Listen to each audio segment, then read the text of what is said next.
ఈయన బ్రతకడం గొప్ప కాదు, బాగా జ్ఞాపకం పెట్టుకోండి, చచ్చిపోవడం గొప్ప. ఎందుకో తెలుసా?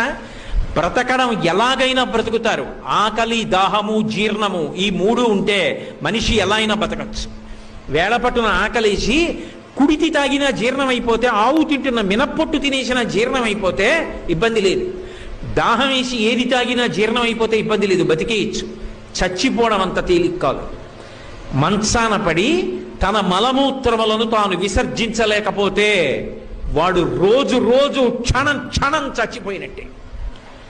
ఆ మలమూత్రములు తన శరీరంలోంచి బయటికి వస్తే పురుగులు పుట్టి శరీరాన్ని కొరికేస్తుంటే సొంత భార్య కూడా కంపులోకి రాలేక, పనివాళ్లు కూడా చెయ్యక, గది తలుపులు వేసేసి కుక్కకి పెట్టినట్టు గిన్నెలో తీసుకొచ్చి అన్నం పెడితే తాను చేసిన పాపాలు జ్ఞాపకానికి వచ్చి కుమిలిపోతే రక్షించేవాడు ఉండడు.